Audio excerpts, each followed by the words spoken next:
Well, welcome to the second part of ray diagrams. These ray diagrams are for lenses. So the first type of lenses that we'll look at are the converging lenses. These are the ones that take light and make it come together versus diverging lenses, which make light go apart or diverge. The type of lens that we see here is called double convex. So you'll see that both of the sides here are convex as you go through. And just like we did with the other one, we'll actually define some of the points. Instead of F and C, we actually use F and 2F for the focal point and then twice the focal point or twice the distance of the focal point from the center of the lens. We do that because remember the light will go through, it'll bend and then bend towards that focal point. The 2F we'll use just for similar to what we did with C, in that if your position of your object is on one side of the F, so outside 2F, you're going to get one image. In between the two, you get a different image. Right at 2F, you get an image. At F, you don't get an image. And then inside of F, you get a kind of a different image. So please really just kind of be careful that you see that these are a little bit different. Remember, this is our object again, so we're going to go ahead and put an O there just to say that's our object. And then remember, this is our principal axis, so we'll just abbreviate it. For the converging double convex lenses, the acronym that we're going to use is very simple. It's just PFC. So if you want to remember military, that would be private first class. However you want to remember that, you'll definitely want to remember it. And it stands for the same thing that we did before, except for you didn't have the C. Let's go ahead and draw these, and as we draw this first one, you'll notice what the acronyms actually will do for us. The very first line that we're going to have here is parallel, so we're going to move parallel, and you'll notice that on each one of these diagrams there's a dotted line that goes right down the middle of the lens. It bisects the lens. That's where you'll want your arrow to stop. So there's our parallel. Focal point for this one, because the light doesn't bounce back necessarily, it's going to in some lenses, then we'll talk about that phenomenon, but for most lenses the light will just go straight through. Because it's converging, we will then go through the focal point, but not on the same side, but on the opposite side of the lens. So we've gone parallel, then we've gone focal point, on the side it should, which is through the lens. And then the last arrow that we have is through the center of the lens. And by the center, they just mean where the principal axis and that line that bisects the lens cross. And so we'll go ahead and do that. And then the last thing we need is we need our image. So our image will be about right there. We can move this over just a little bit. And at this point, we're done. Notice that we can go through and write everything down that we did before. Let's go ahead and select everything, and we'll just move this over so that everything looks right again. And now we can talk about some of the qualities of the image that you see here. First quality of the image that we can just visually see is that it is on the opposite side of the lens from where the object is. Remember, opposite for mirrors meant that it was virtual, but because we're dealing with lenses now, opposite does mean that this is a real image for a lens. So that's really the only thing that's different between the two. Notice it is upside down, so we're going to call this inverted. And then finally, we're going to talk about DO and DI. The distance from the center of the lens to the object is going to be DO. And then from the center of the lens over to the image is going to be DI. You can notice that this distance, DI, is less than what we have for DO. And so this image is reduced. Remember, anytime your DI is less than DO, it is a reduced image in size. So that's not too bad. Once you've done mirrors, lenses are a little bit easier to do because you already know a lot of the terminology, but on top of that, you only have 3 letters and 3 lines to deal with versus the 4 of the other one. That's the first one. Let's look at the next diagram. This next diagram is very similar to the one that we had for mirrors in that we have to cheat on this one a little bit so that it actually works out. We're going to use the same acronym. We're going to do parallel. So let's go ahead and write these terms up here. Parallel, PFC. So we've gone parallel already. The next line needs to be focal point. So we'll start where we left off. And then we want to go through the center of the lens. And when we do that, we should end up with a line that is on the opposite side, but is at the 2F point. So this is why 2F is so important. We've got to cheat a little bit again because it doesn't always come out when we use our rulers. Should, but it doesn't always come out. So you'll notice that your DO, so let's go ahead and move everything over again. Let's select this. Need to move everything over so we can see it. Sorry about that. So there we go. And we notice that our DO from here to here, so this is our image distance, and I'm sorry, our object distance, and our image distance, these should be the same. These should be the same. So we know DI is equal to DO, and that means that this object has the same size as the image. So the image and the object should be the same vertical size, even though one's on the pointing down versus the one that's pointing up. Notice they are on opposite sides of the lens, which means that they are real.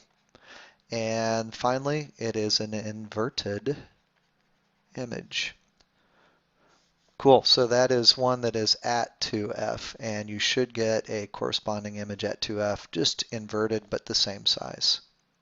For the third one that we're going to look at, now we've got an object that is in between our F and our 2F on this side. So let's go ahead and let's draw our diagram. We're going to use the same acronym again, so let's go ahead and write it up here, PFC.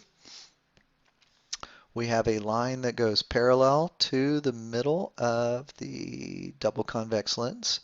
Then we have another line that goes right through the focal point on the opposite side. And finally, we're going to take one that's going to go right through the middle of the lens. At this point, you'll notice that our final image is really large, and it's about right there. We can move everything over here just a little bit. So that we can see a little bit better. So here's our image. We know that it's very big compared to the other one. So if we go through and look at our distances, let's go ahead and move everything back over where it needs to go. There we go.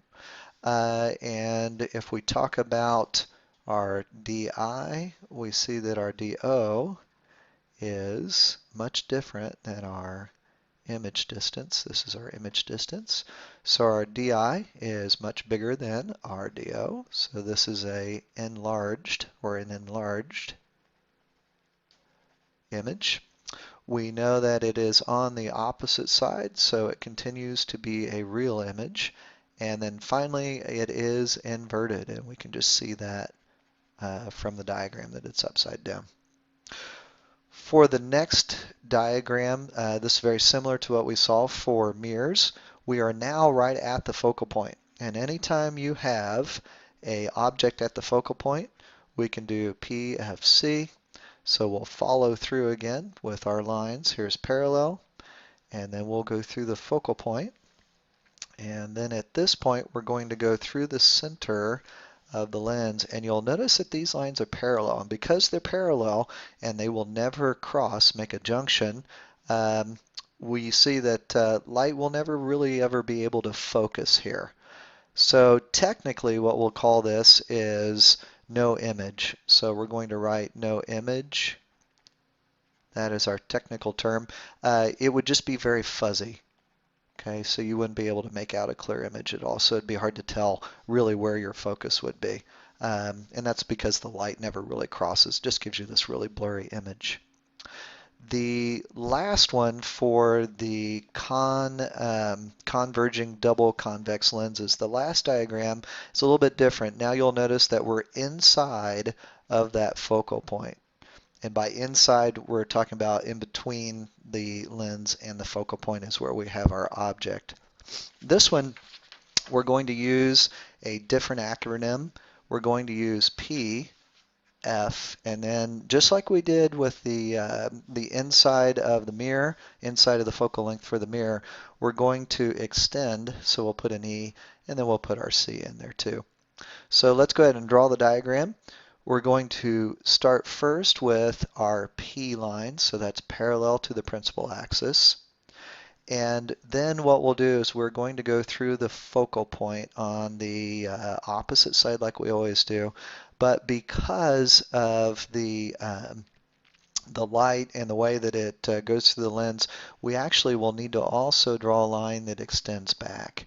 So this is our extension line. We'll just put an E right there as we go through. And then finally, the last thing we need to do is, I'm going to change colors just for a second here. We need to draw one more line, and we're actually going to start at the center, hence the C, and then we're going to move back. And I don't think I made my extension line long enough, so what we'll do is we'll go back to this extension line, and we'll actually try to make it a little bit longer here, if we can. So we'll kind of back it up to about right there. And then let's go back in and we'll make another red line that it can extend out. So now we've got our extension. You see where the two lines cross or where they meet, and our new object, new image will be this line. So notice now we've got some things that are a little bit different. The first one is they are on the same side, and that typically doesn't happen with lenses. So we're going to call this a virtual image. This is the image you would get with a magnifying glass. If you take a magnifying glass, you put it very, very close to something, you'll notice that it does magnify. If you get it further away, everything is upside down. So that's typically what you should see. It's on the same side, it's virtual. Notice that this is your DO and your DI. So because our DI is greater than our DO, we know that this is magnified. And then finally, it is upright. So it is pointing up instead of pointing down, so it's not inverted. So that one's a little bit different. You've got to use the PFEC. And we have one more type of lens that we need to look at. This last type of lens is called a diverging lens. It is a double concave lens. And one of the things we're going to do is, on your diagram you already have this, but there is a dotted line that goes right down through the middle. So that probably wasn't really good. Let's go ahead and just use let's use a tool to help us a little bit here. So we'll draw a dotted line right down through the middle. That'll make it a little bit better. And that's our reference point for where we're going to draw all of our other lines. Here we go. So let's start with the acronym that we need to use for this one. The acronym we'll use is P. We're going to use circle F and C. And remember, anytime you circle it, it means that it's on the wrong side. So let's go back and let's actually draw this one. So we'll start with a line that is parallel to our lens. And then we're going to go to the focal point, but we're going to do the focal point on the same side, and we will draw a line kind of going up and out. So that's our circle F. Notice that it goes through the focal point on this side, connects to this parallel line that we had before. And then finally we want to draw a C line. So we're going to start right here and go right through the center of the lens. Now that we've done that, we'll change colors. And where the two lines meet on the same side of the lens, we get this little tiny arrow. This is basically anytime that you have a pair of glasses for somebody that is nearsighted, and most people that need corrective lenses are nearsighted. If you look through those lenses, if you take your glasses off, you'll notice that everything appears smaller, but it appears upright. And that's probably a good thing. Since you're wearing glasses, you don't want the world upside down.